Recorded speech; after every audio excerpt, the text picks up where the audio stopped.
ఆయుష్ కార్యక్రమానికి స్వాగతం. మనం ఆరోగ్యంగా ఉండాలి అంటే లివర్ సరిగా పనిచేయాలి. లివర్ సరిగా పనిచేయనప్పుడు అనేక ఆరోగ్య సమస్యలు వస్తూ ఉంటాయి.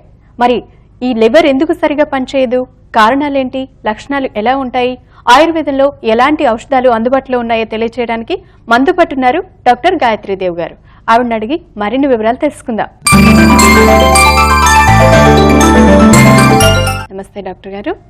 నమస్కారం అమ్మా. అసలు మనం ఆరోగ్యంగా ఉండాలి అంటే లివర్ ప్రాధాన్యత ఏంటంటారండి? మామూలుగా మన శరీరంలో ప్రతి అవయవం కూడా ఒక్కొక్క పని చేస్తుంటుంది. అన్ని అవయవాలు కూడా ముఖ్యమైనటువంటివి. అయితే కొన్ని అవయవాలు చాలా ముఖ్యమైనటువంటివి అనమాట. అందులో లివర్ మనం ముందు చెప్పుకోవాలి.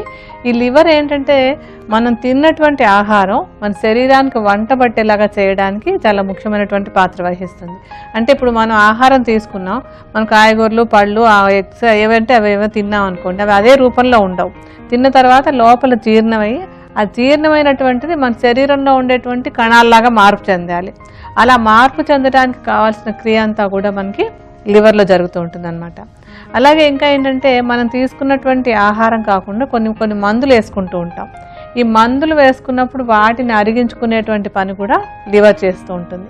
అంటే లివర్లో అంటే ఈ మందుల్లో కొన్ని హానికారకమైనటువంటి పదార్థాలు ఉంటే వాటన్నింటినీ ఫిల్టర్ చేసి బయటకు పంపించే పని కూడా మనకి లివర్ చేస్తుంది అనమాట.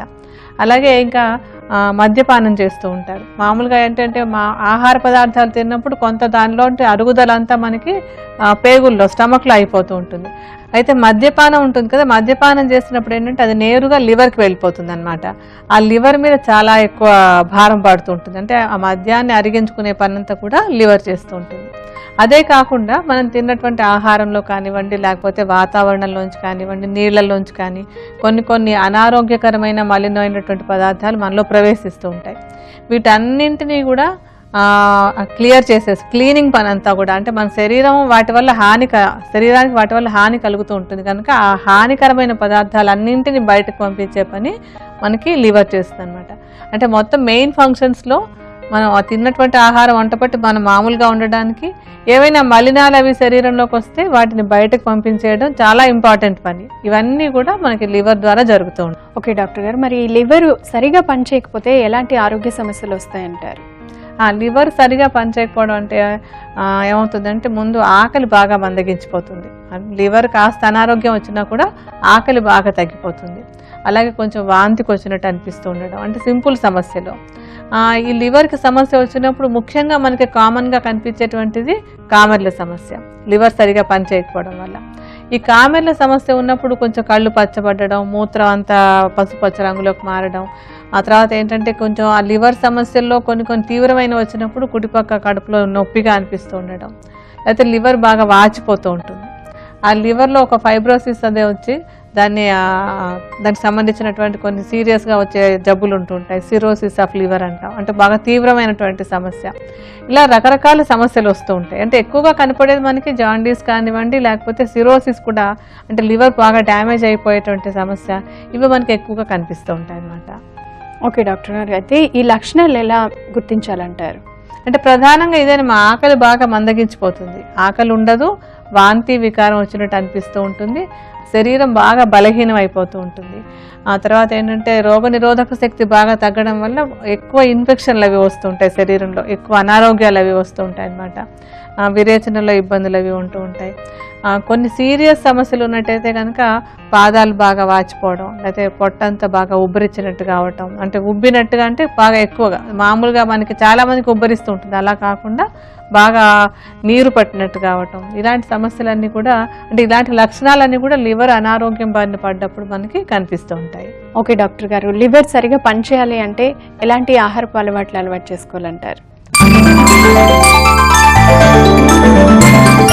ఇప్పుడు కూడా ఏంటంటే ముందు జాగ్రత్త అనేది చాలా మంచిది. ఏదో సమస్య వచ్చాక దాని గురించి చూసుకోవడం కాకుండా శరీరంలో ఉండేటువంటి ప్రధానమైన అవయవాలన్నీ చక్కగా పనిచేసేలా చూసుకున్నట్టయితే మనం చాలా వరకు అనారోగ్యాలు రాకుండా మనం రక్షించుకోవచ్చు. ముఖ్యంగా లివర్ విషయంలో ఆహారపు అలవాట్లు చాలా బాగా సహాయపడతాయి. అంటే లివర్ ఆరోగ్యంగా ఉండాలంటే కొన్ని మంచి అలవాట్లు చేసుకోవాలి, కొన్ని ఆహారపు అలవాట్లు మార్చుకోవాలి అనమాట. ఈ రెండు చేయాలి, కొన్ని తీసుకోవాలి, కొన్ని మానేయాలి. తీసుకోవాల్సినటువంటివన్నీ ఏంటంటే లివర్ ఆరోగ్యంగా ఉండడానికి మనకి కొంచెం చేదుగా ఉండేటువంటి ఆహారాలు బాగా ఉపయోగపడతాయి. అంటే ఈ చేదుగా ఉండే ఆహారాలు లివర్ని రక్షిస్తాయి అనమాట. లివర్ అన్నిటిని రక్షిస్తుంటే లివర్ని రక్షించడానికి చేదుగా ఉండేటువంటి అంటే మనకి మెంతి కూర కానివ్వండి, లేకపోతే కాకరకాయ, తర్వాత చేదుగా ఉండేటువంటి మెంతులు, గోరు చిక్కుడు, ఇలాంటి చేదు ఆహారాలన్నీ కూడా అప్పుడప్పుడు కొంచెం వేపాకు ముద్దలాగా తీసుకుంటూ ఉండడం, ఇవన్నీ కూడా లివర్కి ప్యూరిఫికేషన్కి ఉపయోగపడతాయి. అలాగే కాయగూరల రసాలన్నీ కూడా లివర్ని క్లీన్ చేస్తూ ఉంటాయి. అందుకని ఆ రోజు తీసుకోగలిగితే శ్రేష్టం. అయితే అందరికీ అరగవు కనుక మన జీర్ణశక్తిని చూసుకుని అట్లీస్ట్ వారంలో 2-3 సార్లు అయినా ఈ కాయగూరల రసాలు, పళ్ళ రసాలు తీసుకుంటూ ఉంటే లివర్లో ఉండేటువంటి మలినాలని క్లీన్ చేయడానికి అవుతుంది అనమాట. అప్పుడు లివర్ చక్కగా రిఫ్రెష్ అయ్యి బాగా పనిచేస్తూ ఉంటుంది.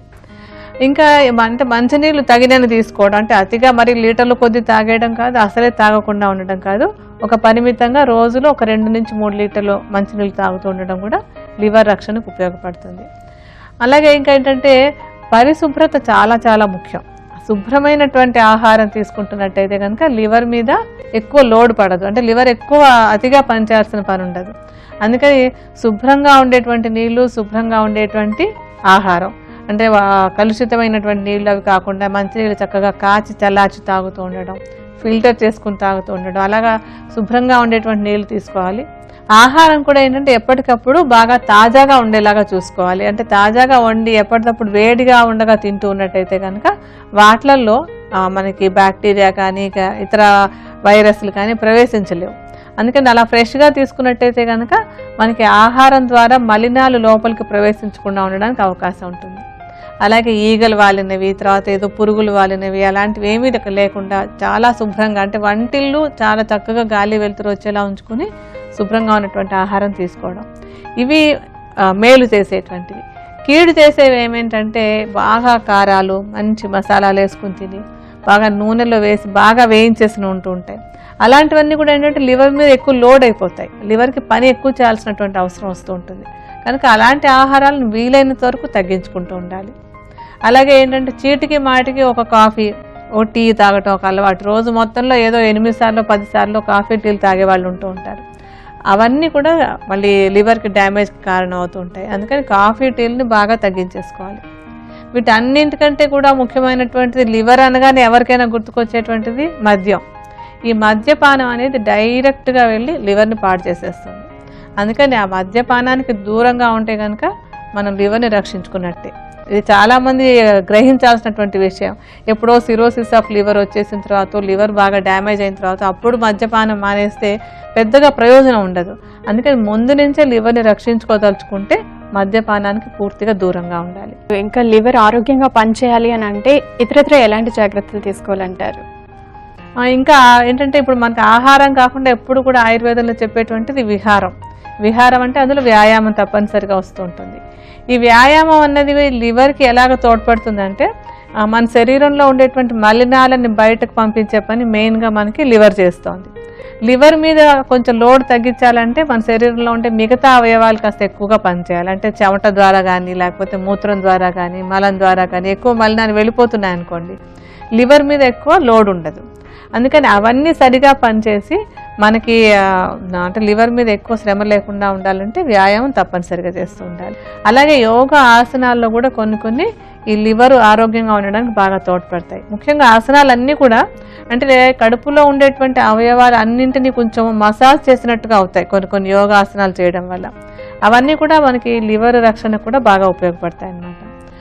ముఖ్యంగా ఏంటంటే సూర్య నమస్కారాలు చేస్తూ ఉండడం, తర్వాత ఇంకొకటి పవనముక్తాసనం అని ఉంటుంది. ఈ పవనముక్తాసనం లివర్కి ఒక మంచి అంటే ఒక మసాజ్ లాగా ఉంటుంది కనుక రోజు ఒక 2-3 నిమిషాల పాటు పొద్దున్న, 2-3 నిమిషాల పాటు సాయంత్రం కడుపులో ఆహారం లేని టైంలో ఈ పవనముక్తాసనం చేస్తూ ఉంటే కనుక లివర్ ఆరోగ్యానికి బాగుంటుంది. పొట్ట మీద కొంచెం ఒత్తిడి తీసుకొచ్చేటువంటి ప్రతి ఆసనము కూడా లివర్ ఆరోగ్యానికి తోడ్పడుతుంది కనుక అంటే ప్రతి వాళ్ళు వాళ్ళ ఆరోగ్యాన్ని, వాళ్ళ శరీరపు లిమిటేషన్ని కొంచెం తెలుసుకుని దాని ప్రకారం కనుక యోగాసనాలు కూడా రోజు చేస్తూ ఉన్నట్టయితే లివర్ ఆరోగ్యంగా ఉండడానికి అవకాశం ఉంటుంది. మనం ఆరోగ్యంగా ఉండాలి అంటే లివర్ ఆరోగ్యంగా ఉండాలి. మరి లివర్ ఆరోగ్యానికి ఆయుర్వేద ఔషధం ఎలా తయారు చేయాలో డాక్టర్ గారిని అడిగి తెలుసుకుందాం.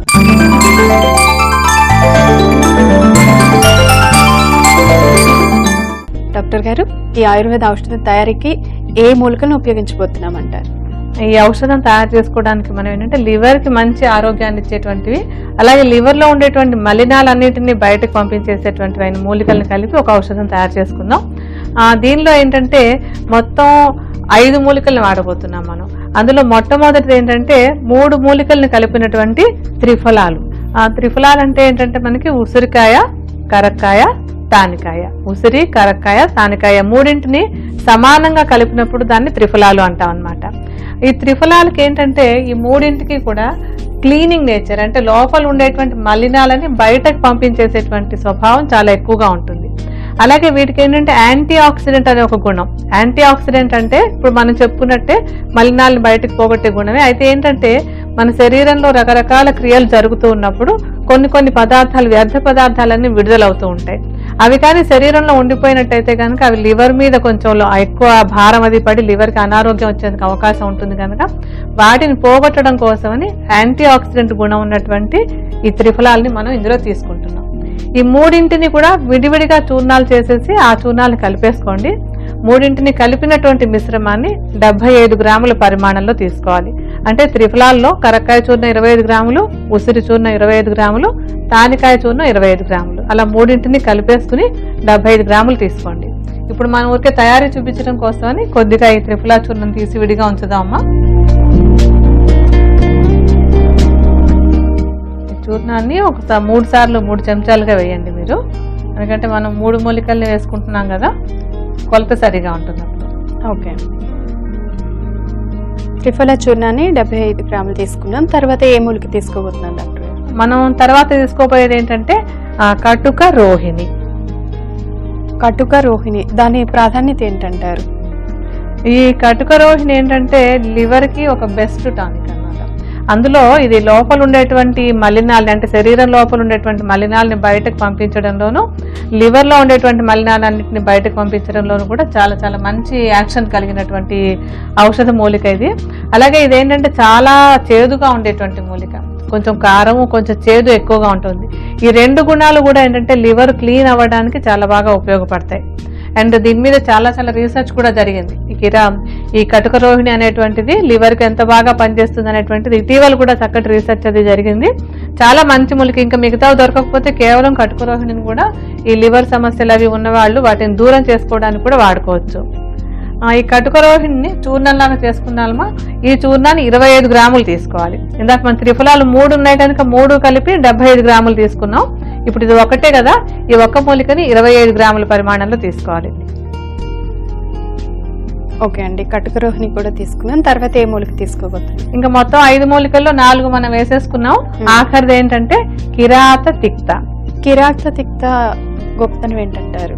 అంటే ముందు కిరాత తిక్త అంటే తెలుగులో నేలవేమో అంటారు. సంస్కృతం పేరు కిరాత తిక్త అని, తెలుగులో నేలవేమో అంటారు. మనకి చుట్టుపక్కల కూడా తేలికగా దొరికేటువంటి మూలిక ఇది.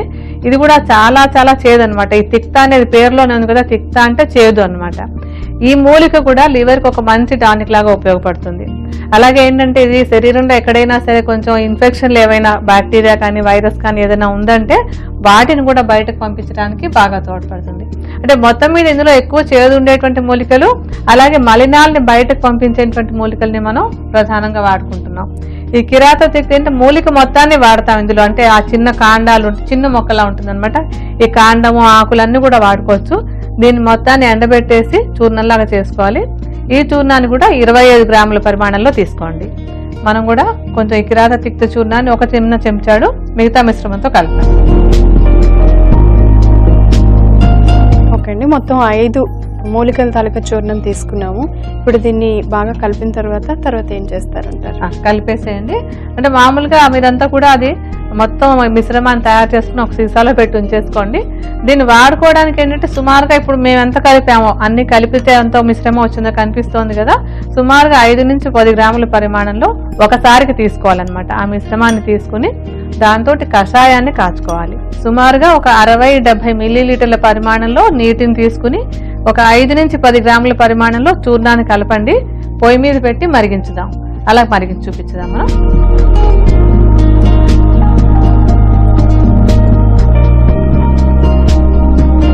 ఏమంటారు? వేయండి, ఇంకొక చెంచా కూడా వేయండి. దాదాపు ఒక 5-10 గ్రాములన్నా చూర్ణం అవ్వాలి మనకి ఇది ఔషధానికి. స్టవ్ వెలిగించి దాన్ని మరిగించాలి. ఇంకా ఓకే.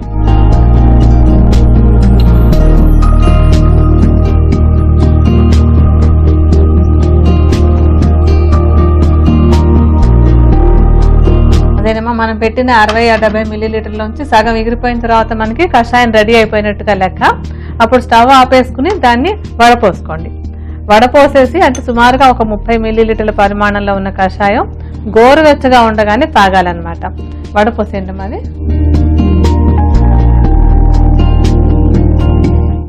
ఓకే అండి, వడగట్టేసుకున్నాం. కషాయం రెడీ అయిపోయింది. ఈ కషాయాన్ని ఏంటంటే ఇలా ఎప్పటికప్పుడు తయారు చేసుకుని, అంటే ఏ పూట కాపూట తయారు చేసుకుని ఉదయం సాయంత్రం కూడా భోజనం చేసిన తర్వాత ఒక 15-20 నిమిషాలు గడిచిన తర్వాత తీసుకోవాలన్నమాట. ఈ విధంగా ఏంటంటే 2 పూట్ల కొన్ని నెలల పాటు తీసుకుంటున్నట్టయితే కనుక లివర్ ఆరోగ్యానికి ఇది తోడ్పడుతుంది. అయితే ఎవరు తీసుకోవాలి అనే ఒక సందేహం కూడా వస్తుంది కదా, అంటే అందరూ ఈ టానిక్ తాగేసేయండి అని కాదు. ఎవరెవరు తీసుకోవచ్చు అంటే ఆల్రెడీ ఎప్పుడైనా ఒక కామెర్ల సమస్య లాంటిది ఏదో వచ్చి తగ్గి ఉన్న వాళ్ళైతే కనుక, అంటే చిన్నతనంలో కానీ ఎప్పుడైనా కామెర్ల సమస్య వచ్చి తగ్గినట్టయితే వాళ్ళు ఈ ఔషధం తీసుకోవచ్చు. అలాగే ఇంట్లో ఎవరికైనా అంతకుముందు అంటే హెరిడిటరీగా కొంచెం లివర్ జబ్బులు అవి ఉన్న వాళ్ళు కానివ్వండి, లివర్ సిరోసిస్ కానీ ఏమన్నా అంతకుముందు తరంలో ఉన్న లివర్ సంబంధించిన అనారోగ్యాలతోటి ఇంట్లో ఎవరైనా బాధపడిన వాళ్ళు ఉన్నా వాళ్ళందరూ కూడా ఈ ఔషధాన్ని వాడుకున్నట్టయితే కనుక లివర్కి రక్షణగా ఉంటుంది. అలాగే మద్యపానం అలవాటయ్యి ఆ అలవాటుని మార్చుకుని, అంటే అలవాటు వదిలేసుకుని మళ్ళీ లివర్ ఆరోగ్యంగా ఉంచుకోవాలి అని కోరుకున్న వాళ్ళు ఎవరైనా సరే మద్యపానం మానేసి ఔషధాన్ని తీసుకుంటుంటే కూడా లివర్ ఆరోగ్యంగా ఉంటుంది. ఇలాంటి వాళ్ళందరూ తీసుకోవచ్చు. మిగతా వాళ్ళు ఇష్టం కావాలనుకుంటే కనుక తప్పకుండా దీన్ని వాడుకోవచ్చు. మనం ఎల్లప్పుడూ ఆరోగ్యంగా ఉండాలని కోరుకుంటాం. మరి ఆరోగ్యంగా ఉండాలి అంటే, ఎలాంటి రోగాలు బారిన పడకుండా ఉండాలి అంటే కొన్ని ఆరోగ్య సూత్రాలు తప్పకుండా పాటించాలి. ప్రతి ఎపిసోడ్లోనూ ఒక ఆరోగ్య సూత్రం గురించి తెలుసుకుంటున్నాం కదా. మరి ఈ రోజు డాక్టర్ గారు ఎలాంటి ఆరోగ్య సూత్రం చెప్తారో చూద్దాం.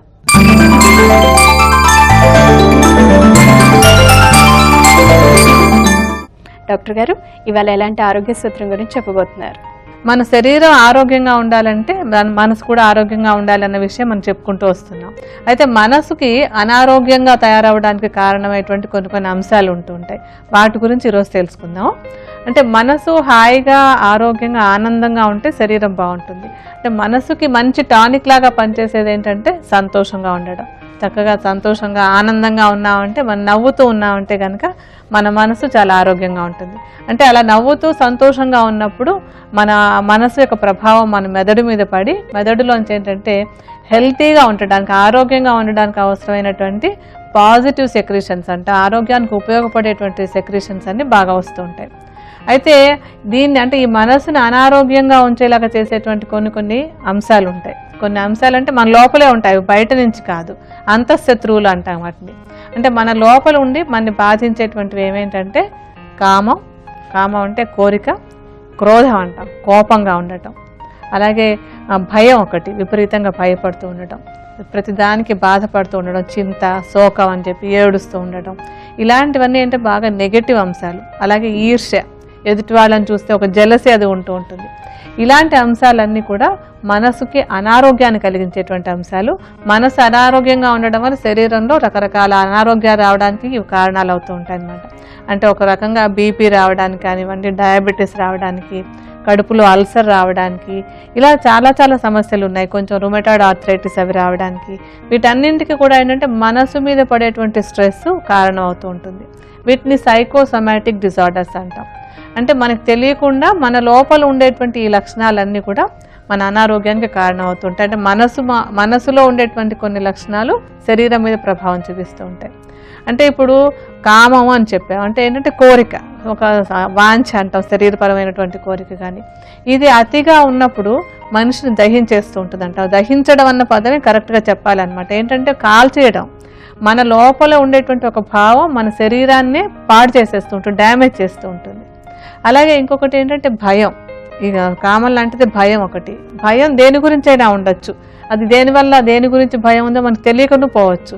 ఈ భయం అనేటువంటిది ఏంటంటే అంతా బాగున్నా సరే ఏదో బాగలేదేమో, ఏదో పాడైపోతుందేమో అన్న ఒక టెన్షన్ని తీసుకొస్తూ ఉంటుంది. అంటే ఒక మానసిక ఒత్తిడికి కారణం అవుతూ ఉంటుంది. అందువల్ల భయం ఉన్నప్పుడు కూడా మనలో ఒక నెగటివ్ ఎనర్జీ లేకపోతే అనారోగ్యానికి కారణమైనటువంటి కొన్ని పదార్థాలు విడుదలవ్వడానికి కారణం అవుతూ ఉంటుంది. అలాగే ఇంకొకటి క్రోధం. క్రోధం అంటే కోపం. ఈ కోపం అనేటువంటిది శరీరానికి చేసినంత డ్యామేజ్ ఇంకా ఏది చేయదనమాట. ఎంత డ్యామేజ్ అంటే అంత డ్యామేజ్. మనకి కోపం ఎక్కువగా ఉన్నప్పుడు మనం ఏదో ఎదుటి మనిషి మీద మనం ఏదో సాధించామనుకుంటూ ఉంటాం. కానీ ఈ కోపం మనకి పద్యం కూడా ఉంటుంది కదా, తన కోపం తన శత్రువు అని చెప్పి, నిజమైన శత్రువు అనమాట. ఈ కోపం ఎక్కువగా ఉన్నప్పుడు మన లోపల ఉండేటువంటి ఎడ్రినలిన్ గ్రంథి అంటాం. అంటే ఈ గ్రంథి నుంచి కొన్ని పదార్థాలు విడుదలవుతూ ఉంటాయి. ఆ విడుదలైనటువంటివి ఏం చేస్తాయంటే మన గుండెకి ఒక వేగాన్ని పెంచేస్తాయి. గుండె దడ రావటం, శరీరం అంతా వణికిపోయినట్టుగా ఉండడం, బలహీనంగా ఉండడం, ఇలాంటి ఫీలింగ్స్ అని మనకి కోపం ఎక్కువగా ఉన్నప్పుడు కలుగుతూ ఉంటాయి అన్నమాట. అందుకని ఈ కోపం అనేటువంటిది కూడా మన శరీరం అంటే మనసు ముందు అనారోగ్యం పాలై దాని నుంచి అంటే మనసు మీద ఉన్నటువంటి ఆ ఒత్తిడి వల్ల శరీరం కూడా అనారోగ్యాలకి గురి అవుతూ ఉంటుంది.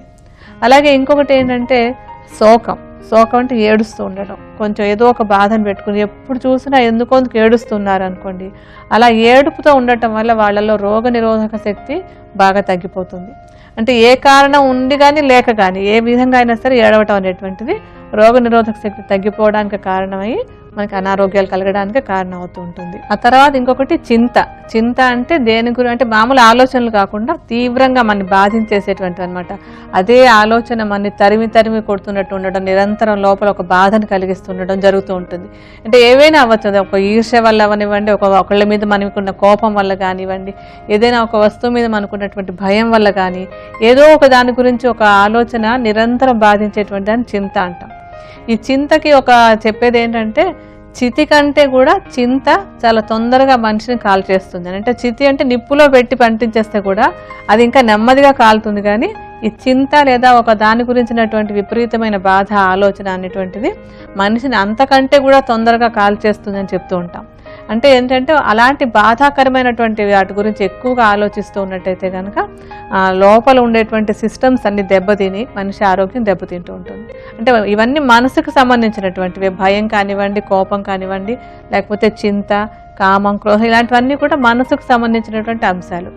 ఇవన్నీ కూడా మనం కొంచెం అవేర్నెస్ తెచ్చుకోవాలి. నాలో ఏదైనా ఇలాంటివి ఉందా లేదా, నాలో కోపం ఎక్కువగా ఉందా, నేను ఎక్కువగా దేని గురించైనా బాధపడుతున్నానా, దేని గురించైనా భయపడుతున్నానా, ఇలాగా ఒక అవగాహనతోటి మనకి మనం ఒక 5 నిమిషాలు కూర్చుని మన లోపలికి ఇంట్రాస్పెక్షన్ అంటాం, మన లోపలికి మనం చూసుకుని నాలో ఇలాంటి గుణాలు ఏమైనా ఉన్నాయా, ఇవి ఉండటం వల్ల నాకు కొంచెం అనారోగ్యం వచ్చే అవకాశం ఉంది కదా, అంటే వీటన్నిటి వల్ల కొంచెం మానసిక ఒత్తిడి పెరుగుతుంది, మానసిక ఒత్తిడి పెరిగితే నాకు అనారోగ్యాలు వస్తాయి అన్న విషయం తెలుసుకుని ఒక 5 నిమిషాలు కూర్చుని, రోజులో ఒక 5 నిమిషాలు మనకి మనం ఆలోచించుకుని మనలో ఇలాంటి గుణాలు ఏమైనా ఉన్నట్టయితే కనుక వాటిని తగ్గించుకోవడం, అంటే వాటిని అణగొట్టేసుకోవాలన్నమాట. అలాంటి వాటిని అలా ఉంచకూడదు. అలా ఉంచకుండా వాటిని తగ్గించుకునేందుకు కనుక ప్రయత్నం చేసినట్టయితే మనసు ఆరోగ్యంగా ఉంటుంది. అలా మనసు ఆరోగ్యంగా ఉన్నట్టయితే కనుక ఈ మానసిక ఒత్తిడిల వల్ల వచ్చేటువంటి అనారోగ్యాలు రాకుండా మనం రక్షించుకోవచ్చు. లివర్ ఆరోగ్యంగా ఉండటం కోసం ఎలాంటి ఆహారపు విహారపు అలవాటు చేసుకోవాలి, ఆయుర్వేద ఔషధ తయారీ గురించి, అలాగే జీవన విధానంలో శారీరక ఆరోగ్యం పైన మానసిక ఆరోగ్యం ప్రభావం, మానసికంగా ఆరోగ్యంగా ఉండటానికి ఏమేం చేయాలో తెలుసుకున్నాం కదా. మరో చక్కటి అంశంతో తర్వాత ఎపిసోడ్ లో కలుసుకుందాం. నమస్తే.